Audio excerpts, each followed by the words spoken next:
İslamda baraverlik. Xadicha Arman.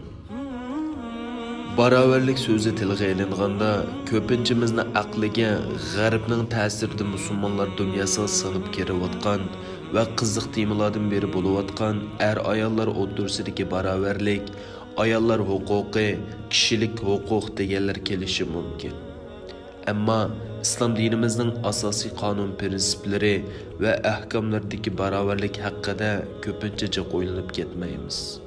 Buning natijasida islom qonunidagi ayollar huquqi, kishilik huquq haqida ba'zi savollarga duch kelganimizda darhol ilmiy va dalillik raddiya qaytarish o'rniga ba'zi shubhalarning qurboniga aylanib ketamiz. Bu maqolamizda dinimizning boshqa dinlar yoki insonlar maqtab ko'kka ko'tarayotgan har xil davlat sistemalaridagi qonun tuzilmalaridan ko'rinalik farqli bo'lgan zamonaviy jamiyatning eng yorqin ulgusini yaratgan barobarlik sufati haqida qisqacha to'xtalamiz. Barobarlikdan maqsad nima?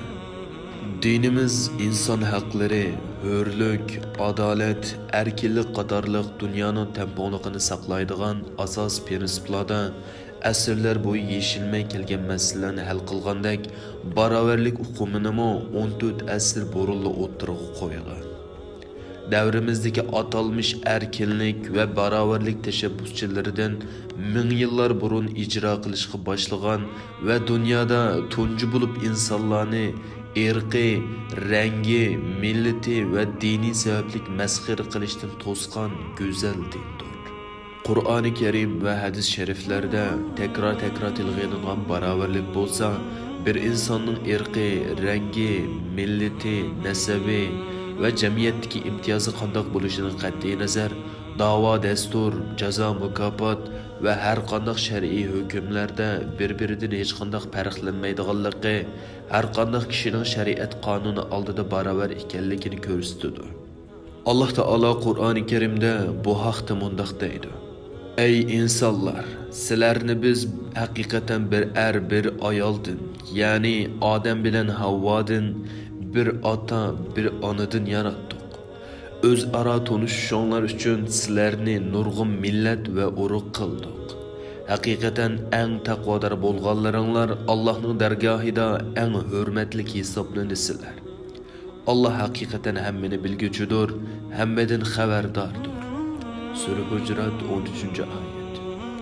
Yuqorqi oyat islomning insoniyatga qanday pozitsiyada qaraydiganligini eng go'zal ifodalab beradigan oyatlarning biri bo'lib, barliq insonlarning barobar ekanligini, faqat Allohning dargohidagi o'rnining taqvodorlik orqali ustun bo'lganligi, Allohning nazarida mansab, martaba, e'tibor, nasabning hech qanday e'tibori bo'lmaydiganligini ro'shan ifodalamoqda. Shundaqla biz payg'ambarimizning vado xutbasida so'zlagan nutqida islomning barobarlikka qanchalik ahamiyat berganligini ko'rib olamiz. Payg'ambar alayhissalom mundaq degan: İnsanlar Adem avlodi. Adem to'proqdan yaratilgan. Alloh taologa bo'lgan taqvodorlikdan boshqa ishlarda arabning ajamga, oq tanlikning qora tanlikka hech qanday ortiqchiligi bo'lmaydi. Tirmiziy rivoyati.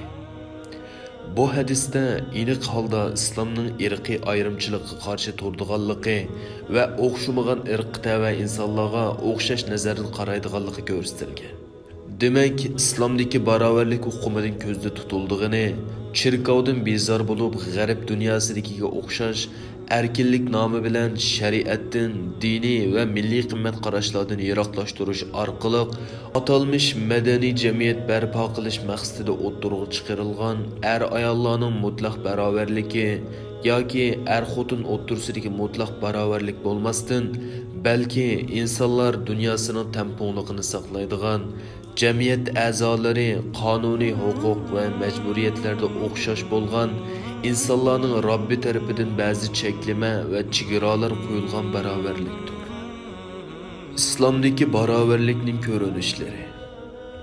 Dinimizda barobarlik amaliy misol va hukmlar bilan tarixdan beri ijro qilinib kelayotgan prinsiplardan biri bo'lib, tuvanda uning bir qancha misollarini bayon qilamiz.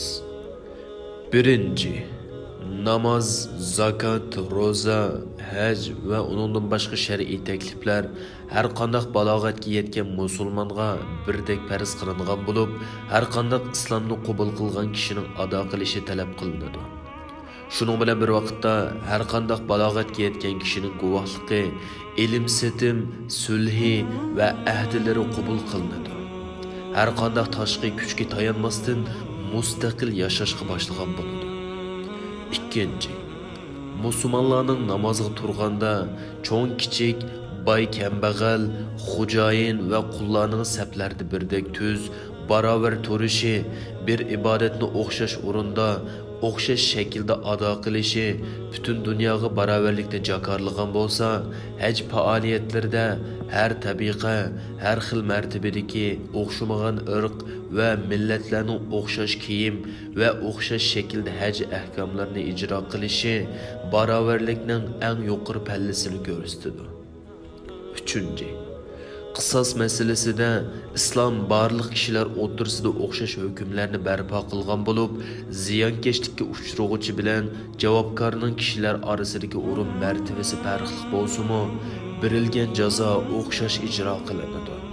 Buning eng yorqin ifodasini insoniyat tarixidagi eng mukammal va eng yuqori martabaga ega bo'lgan insonlar va jinlarga o'rtaq avatilgan payg'ambar, qiyomat maydonida shafoat sohibi bo'lgan payg'ambarimiz Muhammad sallallohu alayhi va sallamning bu so'zidan ko'rib olaymiz.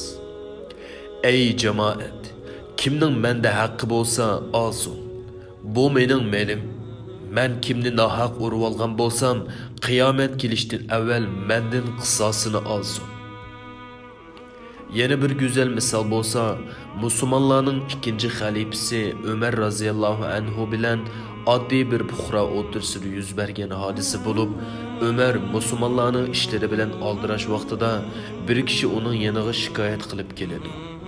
Umar uningga oldirashligini aytsa-mu, u kishi bir qancha qatim Umarga o'xshash gapni takror qiladi. Umar uningga ochiqlanib, xalifa bekor vaqtlarida kelmaysizlar, musulmonlarning ishlari bilan mashg'ul bo'layotganda kelamsizlar, deydi. Va bu kishini qamchisi bilan birini urdi. O kishi Umarning yenidan ko'ngli yerim bo'lib qaytdi. Umar ishlardan bekor bo'lib, o kishiga zulm qilib qo'yganligini esiga oladi va kishini izlab berib, qamchisini uningga beradi va uningga "Men seni urgandek meni urg'in" deydi. O kishi rad qilib, haqqimdan Alloh rizosi va sening hurmati uchun o'tibetdim deydi. Umar faqat Alloh rizosi uchun o'tgin yoki mendan qisosingni ol deganda, o kishi undaqda Alloh rizosi uchun o'tibetdim deydi. Umar roziyallohu anhu uyiga qaytib kelib, 2 rakat namozi o'qib o'z-o'ziga: "Ey Xattobning o'g'li, sen arzimas bir inson eding. Allah seni aziz qildi. Sen bir azg'un kishi eding. Allah seni hidoyat qildi. Sen ojiz eding. Allah sana kuch-quvvat berib, seni musulmonlarga xalifa qilsa, sendan zulmga uchirganligini shikoyat qilib kelgan kishiga zulm qilsang, Robbingning huzuriga borganingda nima deysan?" degan ekan. Bu voqelikda masalalarga insof bilan qaraydigan, qarg'ulochi taqlidni emas, dalil pokit bilan yashashni o'ziga mezon qilgan kishi uchun nihoyat ko'p darslar bor. 4. İslamdaki jazo qonunining barliq musulmonlarga o'rtaq ijro qilinishi, islom tarixida xotirlangan mashhur voqealarmi bugünkidek ko'pincha vaqtlarda qonunlarning faqatla avom xalq va ojizlarga ijro qilinib, kuchliklar va mansabdorlarning jazolardan amon qoldirilishi yoki yengil ijro qilinishidek tengsizlikka butunlay xotima berganligiga shohid bo'la oladi. Bu haqda bir ayolning o'g'irlik qilib tutilib qolganda Usama bin Zaydning payg'ambar alayhisalomdan yengillik talab qilganligi va payg'ambarimizning uningga bergan javobi to'liq go'zal javob bo'la oladi. Payg'ambarimiz mundaq degan ekan: "Allohning chekchigiralaridan birda shafaat talab qilamsizlar? Bani Isroil ularning martabaliklari o'g'irlik qilsa jazolamay, ojizlar o'g'irlik qilsa qo'lini kesadi. Allah bilan qasamki, agar Muhammadning qizi Fatima, ya'ni mening qizim Fatima o'g'irlik qilsa, albatta uning qo'lini kesgan bo'ladi." Biz bu misollar va uningdan boshqa musulmonlar ichidagi mashhur hodisalardan barobarlikning musulmonlar orasidagi ijro qilinish ahvolini, bu hukmning musulmonlarning engiga naqadar singib ketganligi va real hayotiga qanchalik tatbiqlaganligini ko'rib yetalaymiz. Xulosa: barobarlik hukmi islomdagi yangi fikrlardan biri bo'lmasdan, balki dinimizning asosiy prinsiplaridan biri bo'lib, dunyoga barobarlikni haqiqiy ma'nosi bilan tunishtirgan, insonlarning har qanday sharoit ostida barobar muomala qilinishi kerakligini tunji o'tirg'a qo'ygan go'zal dinimizning belgisidir. İslamdan burunqi insonlar qul qilinib, eng xol holda hayotini davomlashtiradigan, qizlar tirik ko'milib, izzat va sharafga belgi qilinadigan, ayollarga meros berilmay xorlanadigan, kuchliklar xohlagancha yashaydigan, namrat ojizlar inson qatorida ko'rilmaydiganlikqa o'xshash bütün nachar illatlarni go'zal va hikmatli qoida ahkomlari bilan yo'qotgan, insonlarga haqiqiy insonlik qimmatini, izzat hurmatini, hayotlikning go'zalligini tunutgan, ularga qadr qimmat bergan dindir. 2020 yili İstanbul.